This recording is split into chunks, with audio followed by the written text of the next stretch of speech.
السلام علیکم ورحمۃ اللہ وبرکاتہ۔ آج ہم سورہ اخلاص کا مطالعہ کریں گے۔ اس کی 4 آیات ہیں۔ اس کی قرأت اور ترجمہ لے کر میں حاضر ہوں، سماعت فرمائیے۔ اعوذ باللہ من الشیطان الرجیم، بسم اللہ الرحمن الرحیم۔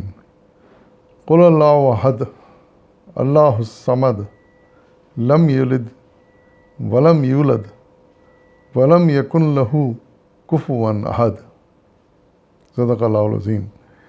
کہو وہ اللہ ہے یکتا، اللہ سب سے بے نیاز ہے اور سب اس کے محتاج ہیں، نہ اس کی کوئی اولاد ہے اور نہ وہ کسی کی اولاد ہے، اور کوئی اس کا ہمسر نہیں ہے۔ صدق اللہ العظیم۔ یہ قرآن مجید کی ایسی صورت ہے جو مختصر تو ہے ہی ہے، لیکن انتہائی جامع صورت ہے۔ یعنی اللہ تعالیٰ کی ذات کا تعارف اس سے بہتر کہیں اور نہیں ملتا۔ یہ 4 آیات کے اندر اللہ تعالیٰ کا ایسا تعارف کرا دیا گیا ہے جس میں انتہائی گہرائی ہے، اور اس سے بہتر انداز میں تعارف نہیں کرایا سکتا تھا اللہ تعالیٰ کی ذات کا۔ تو اللہ تعالیٰ نے خود اپنی ذات کا تعارف ان 4 آیتوں میں بیان کر دیا ہے۔ اب ان کو سمجھنے کے لیے اور سمجھنے سے پہلے ایک بات ضروری بتانا کہ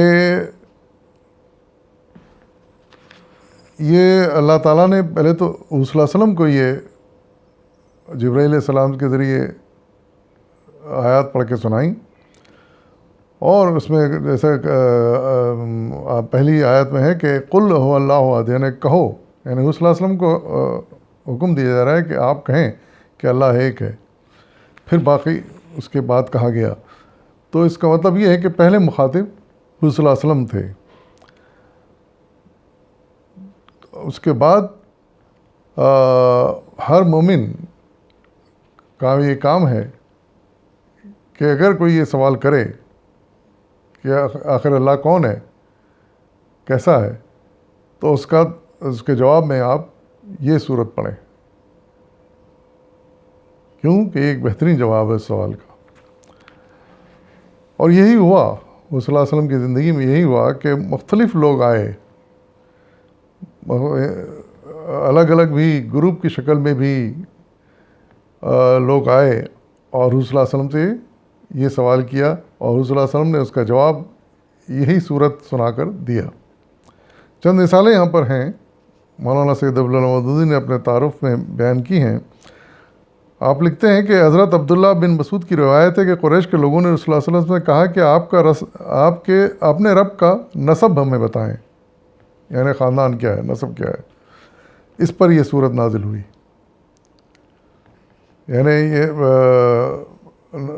کہا گیا کہ یہ اس کا جواب یہ صورت ہے، آپ اسے پڑھ کے سنا دیں۔ پھر ایک اور حدیث ہے کہ اکرمہ نے رضی اللہ عنہ نے ابن عباس سے روایت نقل کی ہے کہ یہودیوں کا ایک گروہ رسول اللہ صلی اللہ علیہ وسلم کی خدمت میں حاضر ہوا، جس میں کعب بن اشرف اور حیہ بن اخطب وغیرہ شامل تھے، اور انہوں نے کہا کہ اے محمد صلی اللہ علیہ وسلم، ہمیں بتائیے کہ آپ کا وہ رب کیسا ہے جس نے آپ کو بھیجا ہے۔ اس پر اللہ تعالیٰ نے یہ صورت نازل فرمائی ہے۔ یہ ابن حاتم، ابن عدی، بہقی فی السماء و صفات میں بیان ہوئی ہے۔ ان کے علاوہ مزید چند روایت ابن تیمیہ نے اپنے تفسیر سورہ اخلاص میں نقل کی ہیں، جو یہ ہیں۔ حضرت انس کا بیان ہے کہ خیبر کے کچھ یہودی رسول اللہ صلی اللہ علیہ وسلم کی خدمت میں حاضر ہوئے، اور انہوں نے کہا، اے ابو القاسم، اللہ نے ملائکہ کو نور حجاب سے، آدم کو مٹی کے سڑے ہوئے گارے سے، ابلیس کو آگ کے شعلے سے، آسمان کو دھوئیں سے، اور زمین کو پانی کی جھاگ سے بنایا ہے۔ اب ہمیں اپنے رب کے متعلق بتائیے کہ وہ کس چیز سے بنا ہے۔ رسول اللہ صلی اللہ علیہ وسلم نے اس بات کا کوئی جواب نہ دیا۔ پھر جبرائیل آئے اور انہوں نے کہا کہ اے محمد، ان کو یہ آیات پڑھ کے سنا دیجیے، یعنی سورہ اخلاص کی آیات۔ پھر ایک اور روایت ابن تیمیہ نے اپنی تفسیر میں بیان کی ہے. ابن عباس کی روایت ہے کہ نجران کے عیسائیوں کا ایک وفد 7 پادریوں کے ساتھ نبی صلی اللہ علیہ وسلم کی خدمت میں حاضر ہوا. اس نے حضور سے کہا کہ ہمیں بتائیے آپ کا رب کیسا ہے, کس چیز سے بنا ہے؟ آپ نے فرمایا میرا رب کسی چیز سے نہیں بنا, وہ تمام اشیاء سے جدا ہے. اس پر اللہ تعالیٰ نے یہ صورت نازل فرمائی. تو مختلف مواقع پر پھر حضور نے یہی صورت سنا کے ان کے اس طرح کے سوالوں کا جواب دیا, کیونکہ یہ جواب مکمل جواب ہے. مزید وضاحت مولانا ان حدیث کی یہ کرتے ہیں, اس سے کسی کو یہ خیال نہیں ہونا چاہیے کہ سب روایتیں متضاد ہیں. یعنی ہر روایت میں بیان کیا گیا ہے کہ یہ صورت پڑھنے کو کہا گیا ہے. تو اس طرح کئی روایتوں میں بیان ہوا ہے, تو مطلب یہ ہے کہ صورت ایک مرتبہ نازل ہوئی ہے, کئی مرتبہ نازل ہوئی ہے. اس کی وضاحت مولانا یہ کرتے ہیں. اصل بات یہ ہے کہ کسی مسئلے کے بارے میں اگر پہلے سے کوئی آیت یا صورت نازل شدہ موجود ہوتی تھی, تو بعد میں جب کبھی حضور کے سامنے وہی مسئلہ پیش کیا جاتا, اللہ تعالیٰ کی طرف سے ہدایت آ جاتی تھی کہ اس کا جواب فلاں آیت یا صورت میں ہے, یا اس کے جواب میں وہ آیت یا صورت لوگوں کو پڑھ کر سنا دی جائے. احادیث کے راوی اس چیز کو یوں بیان کرتے ہیں کہ جب فلاں معاملہ پیش آیا یا فلاں سوال کیا گیا تو یہ آیت یہ صورت نازل ہوئی. اس کو تکرار نزول سے بھی تعبیر کیا جاتا ہے, یعنی ایک آیت یا سورہ کا کئی مرتبہ نازل ہونا.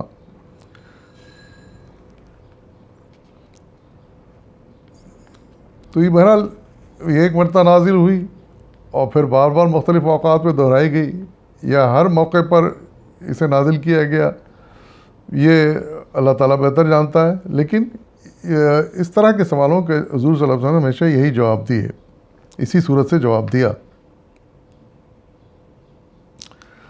اور پھر اس صورت کی اہمیت کے بارے میں مولانا ایک حدیث تحریر فرمائی ہے آپ نے. احادیث میں کثرت سے روایت بیان ہوئی ہے کہ حضور نے مختلف مواقع پر مختلف طریقوں سے لوگوں کو بتایا کہ یہ صورت 1/3 قرآن کے برابر ہے. یہ بخاری, مسلم, ابو داؤد, نسائی, ترمذی, ابن ماجہ, مسند احمد, طبرانی وغیرہ میں اس مضمون کی متعدد احادیث آتی ہیں. یعنی یہ صورت کو پڑھنے کا ثواب یا فضیلت 1/3 قرآن کے برابر ہے. اب ہم اس کے ترجمے پر غور کرتے ہیں. پہلی بات کہی کہ کہو اللہ ہے یکتا, اللہ سب سے بے نیاز ہے اور سب اس کے محتاج ہیں. یہ اس میں جو بات کہی, پہلے تو اس رسم کو پڑھنے کا کہا گیا, کہنے کا کہا گیا کہ اللہ ایک ہے. پھر کہا گیا اللہ صمد ہے. اب یہ صمد جو لفظ استعمال ہوا ہے دوسری آیت میں, یہ بہت ہی بامعنی وسیع معنی میں استعمال ہوتا ہے صمد کا لفظ, اور اس کو مختلف محدثین نے اور اس کی تفصیل بھی بیان کی ہے. مثال کے طور پر اس صمد کا مطلب حضرت علی اکرمہ اور کعب احبار نے کہا ہے صمد وہ ہے جس سے کوئی بالا تر نہ ہو. حضرت عبداللہ بن مسعود, حضرت عبداللہ بن عباس, ابو وائل شفیق بن سلمہ, وہ سردار اس کا ترجمہ یہ بتایا, وہ سردار جس کی سیادت کامل ہو اور انتہا کو پہنچی ہوئی ہو. ابن عباس کا ایک قول تحریر فرمایا مولانا نے, لکھتے ہیں کہ صمد وہ ہے جس کی طرف لوگ کسی بلا یا مصیبت کے نازل ہونے پر مدد کے لیے رجوع کریں. ان کا ایک اور قول ہے, وہ سردار جو اپنی سیادت میں, اپنے شرف میں, اپنی عظمت میں, اپنے حلم برداری میں, حلم اور بردباری میں, اپنے علم میں اور اپنی حکمت میں کامل ہو. پھر ایک اور حدیث بیان کی, حضرت ابو ہریرہ نے اس کا ترجمہ یوں بیان کیا ہے کہ وہ جو سب سے بے نیاز ہو اور سب اس کے محتاج ہوں. المختصر یہ کہ معنی یہ نکلتے ہیں کہ اللہ تعالیٰ کسی کا محتاج نہیں ہے اور سب اس کے محتاج ہیں, اور وہ سب سے بے نیاز ہے. یعنی کوئی اس کی عبادت کرے نہ کرے، اس کے بارے میں سوچے نہ سوچے، اس کو تسلیم کرے نہ کرے، وہ ان سب چیزوں سے بے نیاز ہے۔ لیکن انسان، ہر انسان اس کا ہر وقت اس کا محتاج ہے، اس کی مدد کا محتاج ہے، اس کے رحم کا محتاج ہے۔ پھر اگلی بات یہ کہی کہ نہ اس کی کوئی اولاد ہے اور نہ وہ کسی کی اولاد ہے۔ یہ تو خاصیت ایسی ہے جو کہ سوائے رب کریم کی اور کسی میں نہیں ہو سکتی۔ دنیا کی ہر چیز، کائنات کی ہر چیز کو کسی نے بنایا ہے، یہ بات تو ہم بھی مانتے ہیں، سائنسدان بھی مانتے ہیں، انسان شروع سے آج تک مانتا چلا آ رہا ہے کہ اس کو کسی نہ کسی نے بنایا۔ خود بخود کوئی چیز بن ہی نہیں سکتی، چھوٹی چیز ہو، میز ہو، کرسی ہو، ہم تصور نہیں کر سکتے کہ خود بن گیا۔ تو کیسے ہم تصور کر سکتے ہیں کہ انسان خود بن گیا، یہ کائنات خود بن گئی؟ تو یقیناً بنانے والا ہے، اور بنانے والا صرف اللہ کی واحد ذات ہے۔ ہمارا عقیدہ ہے کہ صرف اللہ کی واحد ذات ہے، دوسرے لوگ کچھ اور سوچتے رہتے ہیں، لیکن ہم یقین رکھتے ہیں کہ صرف اللہ کی ذات ہے۔ دوسری بات یہ ہے کہ اس نے کسی کو پیدا نہیں کیا۔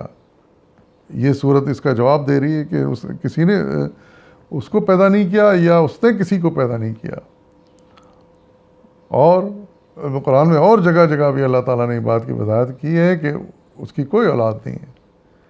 اگر یہ اولادوں کا سلسلہ چلنے لگے، اگر اللہ سے، تو پھر خدا کیسا پھر ہو؟